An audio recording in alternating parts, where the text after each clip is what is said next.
That book is devastating, in a good way. Welcome to the Devs.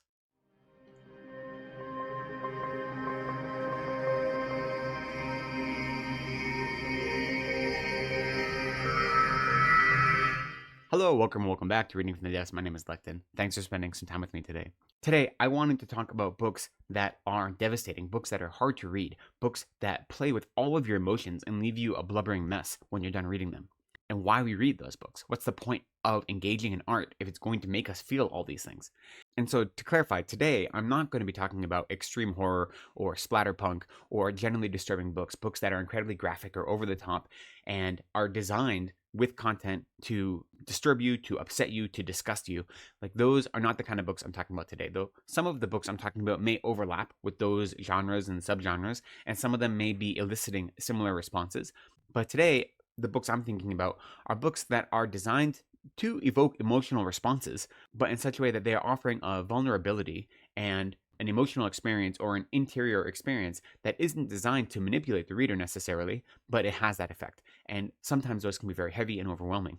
For instance, what got me thinking about this, I recently picked up Ocean Vuong's new book, The Emperor of Gladness, and I was talking about it with a friend, and I'd asked them if they had read his previous book, On Earth We're Briefly Gorgeous, which I think is a phenomenal book. And they had said that they hadn't read it because they had flipped through it at a bookstore and realized that it would be too devastating for them, that it wouldn't be a pleasurable experience because it would be overwhelming and it would just be too much for them, because the vulnerability on offer, the raw nerves on offer, was just not something they wanted to engage with. So that got me thinking, why do I enjoy reading these books? Because that is my emotional response to that book. That book is heartbreaking. Like, it is genuinely heartbreaking. But there's something about that experience that I enjoy, right? Another book, right now I'm reading a couple of books that are both, I guess, technically classified as horror books, but they're dealing with trauma, childhood and young adult trauma as it manifests in these adult characters' lives, and they're navigating that. And, one of them, the main character, his self-image and his sense of self-esteem is so low that he has constant thoughts of suicide and of engaging in self-harm. And for him, the idea of self-harm is the only way he can understand to allow his interior experience be matched by his exterior. And there is a scene in the opening pages of the book where it's a sex scene, and it is violent, and it is not non-consensual, but it is bordering that, and it isn't graphic, right? The imagery in the scene is not graphic, but the character's thoughts during that scene are just so heavy and so overwhelming, because he's focused on self-harm, and through thinking about self-harm is how he's experiencing pleasure in this scene. And at the end of the scene, I had to put the book down for a moment and take a deep breath, because I said, whoa, like that's a lot, right? And that's not an experience, those aren't emotional experiences that I have, but reading about them in the book, I don't want to say it triggered me. That's not the right word, because trigger is such a dog whistle these days. But it definitely brought about a reaction, and it caused me to have to put the book down for a moment before I continued. So why do we read books that generate these kind of emotional responses? Why do we read books that leave us a mess at the end? That is the question.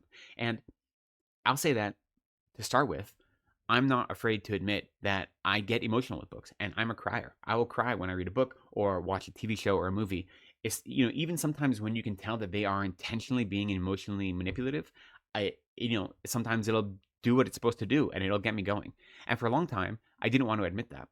Part and parcel because I grew up part of this, cult of masculinity and machismo, where you can't admit you have feelings because that somehow makes you less manly.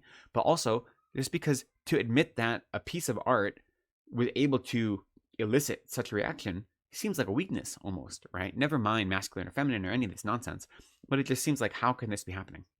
And one of the things that really helped me change my mind about that is seeing my teachers, my Buddhist teachers, have similar reactions. And so, for example, it must have been at least 2 decades ago, but I've seen a similar thing repeated since then. I was at a teaching given by His Holiness Dalai Lama, and he was talking about compassion. And in Buddhism, we understand compassion to be the wish to free all sentient beings from suffering and from all the causes of suffering. So when you talk about generating compassion, you also talk about suffering, because it's an observation of suffering that you want a sentient being to be free from it, right?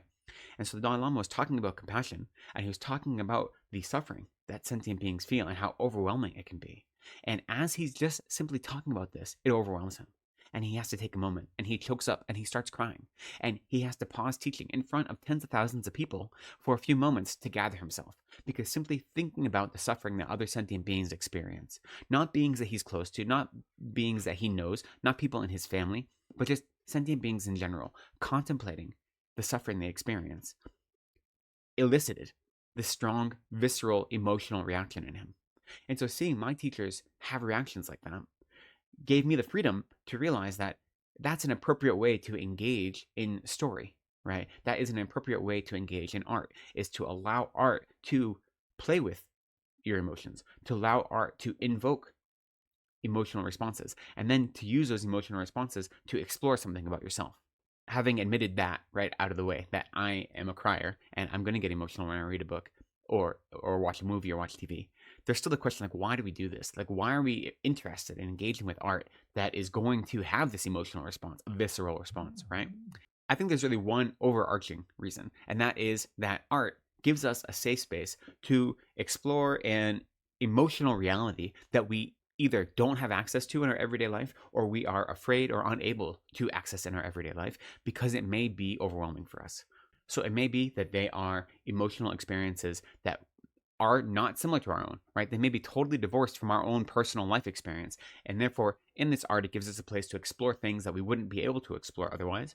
Or it could be experiences that are similar to our own. And that's the very reason exploring them in this safe space is useful.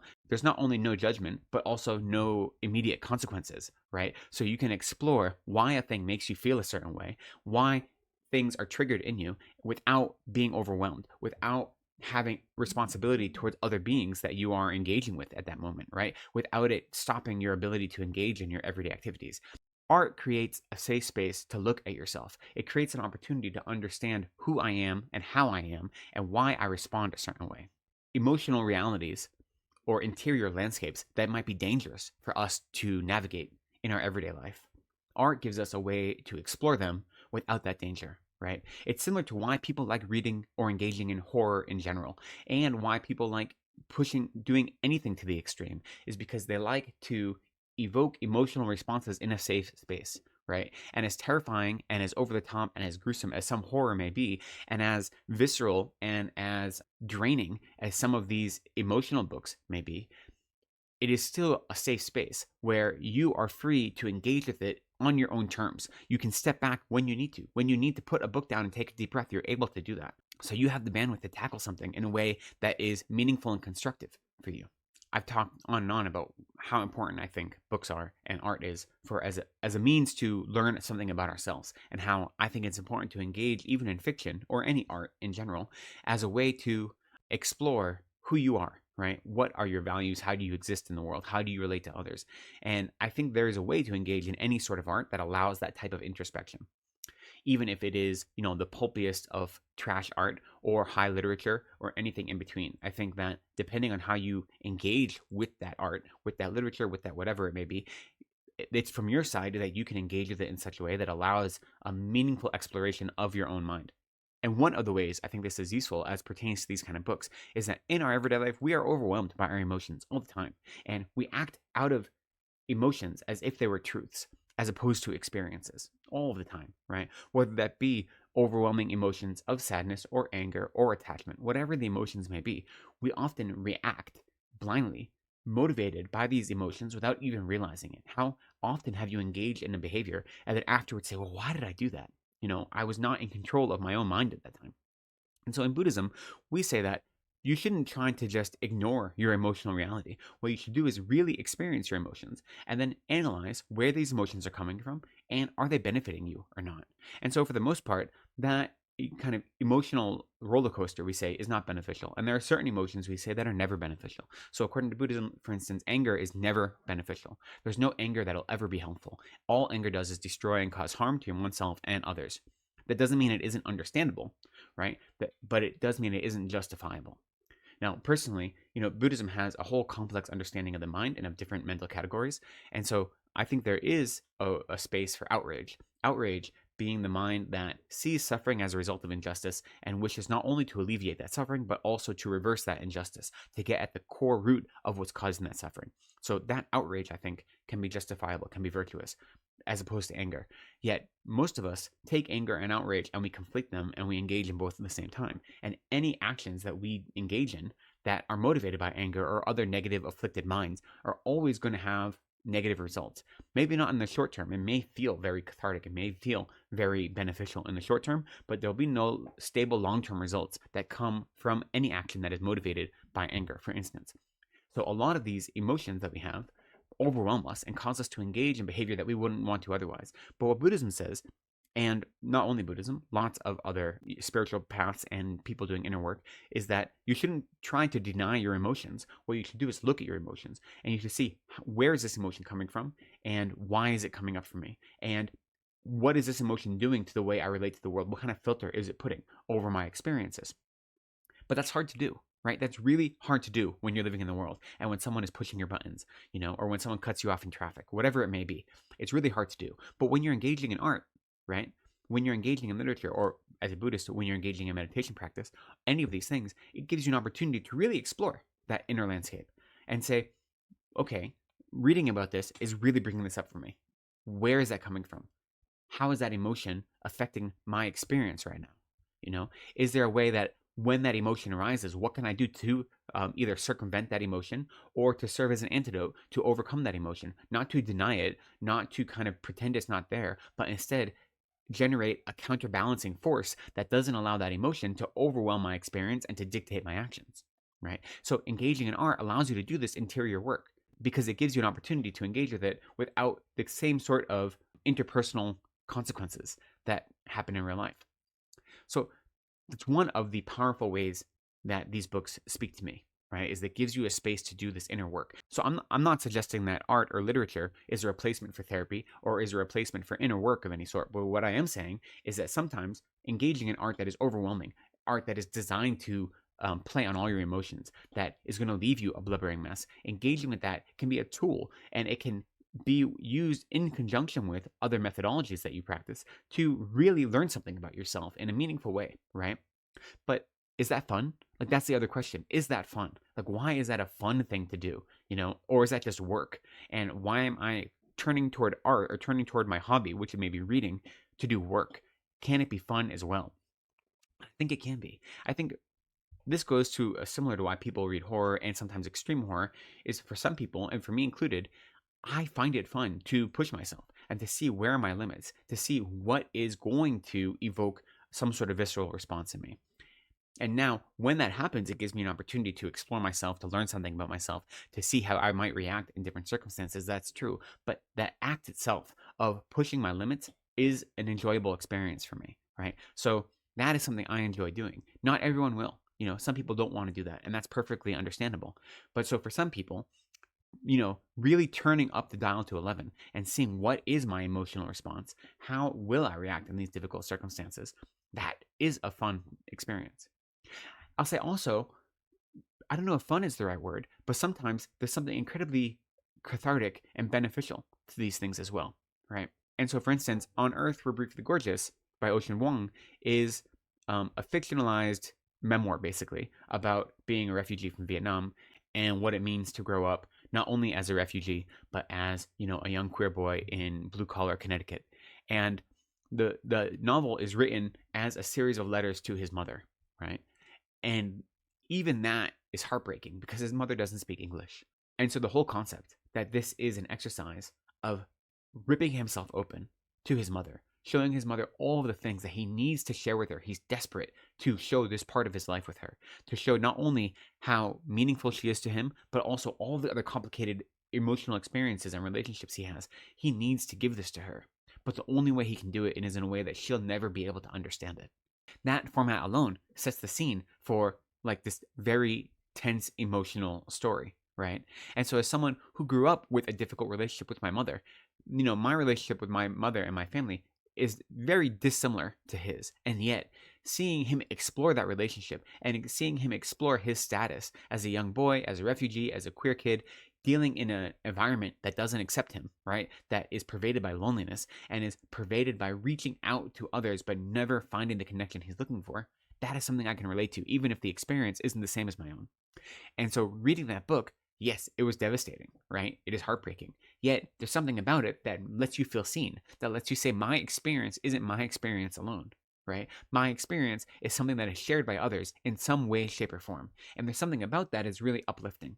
And so I don't know if I would call it fun as much as I would call it an opportunity for joy and understanding, an opportunity for developing your own mind and realizing you aren't alone in the world. Art is giving you an opportunity to connect to experiences that you didn't even realize you were lacking a connection for, you know? So another example is in Compound Fracture, a book by Andrew Joseph White. The main character is a teenager who is trans, and he came out to his parents and a few friends, but that's it. And everyone else just thinks he's kind of a tomboy or a boyish girl. And he's trying to work up the courage to come out to the rest of his family, to his grandparents especially, who he's very close to, but he doesn't know how, and he's having a hard time. And then there is a holiday celebration, and the antagonists in the story out him to the whole town at once, including his grandparents and the rest of his family, which is overwhelming and devastating, right? And so the next scene, they're back at his house, and he is like curled in a ball in the corner, unable to even talk. There is an emotional and sensory overload. So he is just like in a nightmare of a space. And his grandmother doesn't understand what's going on. And she keeps dead naming him and saying, I don't understand. Are you ever going to let your hair grow long? What are they talking about? All of this really like awful response, right? And it's not her fault. She really does not understand what's going on. And meanwhile, he's already had a hard time with his parents. His father has been very accepting, but his mother has been accepting, but also, I accept you, I love you, but maybe this is a phase and you'll grow out of it. And that is a real devastating experience for anyone that tries to explain their truth to someone they care about, and to be told maybe you're going through a phase and you'll get better, quote unquote, is a really awful experience if you haven't had it. So that is the space he's living in right now. And finally, as his grandmother keeps going, I don't understand, his father says, they outed him because a lot of queer teenagers, when they are outed to their family, are rejected by their family. And then his grandfather, who had been silent the whole time, just says, they're trying to tear us apart. Like they're trying to divide us, is what they're doing. And so his grandmother realizes that, and she takes him home and she goes, oh, fuck no. Like, I don't understand what's happening, but I know whose side I'm on, and it's your side, always. And reading that scene was incredibly emotional for me, right? And now, I was fortunate that I didn't grow up in an environment where I was rejected by my family, but I have friends who did. I know people who were kicked out of their house at 15 years old and lived in the street when they came out to their parents. And the idea that there's someone you care about who is struggling to understand you and can't, but in a moment of crisis says it doesn't matter what I understand or don't. I am here for you no matter what. That unconditional love and connection. And seeing that, how that transforms a character and how that can transform an emotional experience was really heartwarming and emotionally devastating, because it didn't have to go that way. And so often it doesn't go that way, right? So there's something in that novel that reading through that experience that gives you a sense of hope and a sense of joy and a sense of catharsis, even if it isn't an experience that I had in my own life. But it is one that I can relate to. It is one that is on a continuum of my own experiences. So reading difficult books, reading books that are emotional, reading books that may be heartbreaking, maybe heart-wrenching, that are devastating in these ways, I think fun is the wrong word to ask. I look at my hobbies as ways to enjoy myself, but enjoying myself and having fun aren't always the same thing. I think often there is a memoir by Chloe Cooper Jones called Easy Beauty. And Chloe Cooper Jones is a disability rights activist. And one of the overarching themes of Easy Beauty as a concept that she is playing with in her memoir is about the fact that when you find something beautiful that everyone else finds beautiful and it's easy, it doesn't take any work, there's not a lot of benefit to it. Anyone can look at a sunset and be like, wow, that sunset is beautiful. But your actual emotional connection to finding a sunset beautiful, it's kind of paltry, right? It doesn't matter that much. But when you're able to engage in reality in such a way as to find beauty that's difficult, hard, that you have to put in the work to find the beauty in something, then that beauty you find, or that emotional experience you uncover by doing that hard work, is much more rewarding, right? Because it took effort to get there. It isn't easy beauty. It isn't easy enjoyment. It's difficult enjoyment. It's enjoyment that takes effort, that takes opening yourself, that takes investigating yourself. And sometimes that type of joy, that type of enjoyment, that type of beauty, whatever it may be, that type of emotional response is what we're craving in our lives. We're so used to being fed easy joy from our entertainment that it's easy to forget that there is a deeper level of experience that many of us are craving. And we're not going to get there by walking on the surface only. We have to excavate. We have to go deep. And that process may be painful. That process definitely will be emotional. But as a result of that, we are going to have a reward that is much greater, right? And that, again, I don't know if fun is the right word, but it's enjoyable and it is longer lasting. And it has given me an opportunity to understand something about myself in a meaningful way.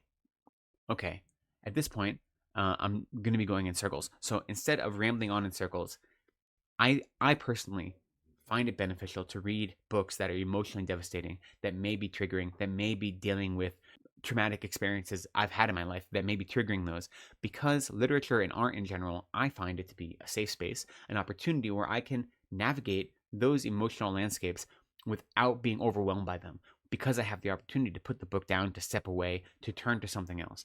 And therefore, that gives me a type of control and freedom that I don't get in my everyday life. And so by exercising that in an artistic landscape or when engaging in literature, then it gives me the opportunity to develop tools and resources that when I'm living the rest of my life, I can do so in a way that is more fulfilling and isn't afraid of those emotional experiences. Right? And so I think devastating art, I think emotional art, I think art that leaves me crying at the end of a chapter is beneficial and enjoyable. Maybe not fun, but definitely enjoyable, because it is a difficult type of enjoyment that isn't spoon-fed to me, but as a result is more rewarding in the long term. So those are my thoughts. I would love to hear what you think. Are there any particular novels or pieces of art that you have engaged in that you found really difficult and yet rewarding at the same time? And I'd love to know your experience of engaging with art or literature that for some reason may be really emotionally draining, but as a result, you feel emotionally fulfilled at the end. Or are there other reasons for engaging with disturbing or difficult art? I'd love to hear all your thoughts down below in the comments. But for now, I'll say thank you for spending some time with me today. I appreciate you. Please be kind to yourselves, take care of each other, and go slowly.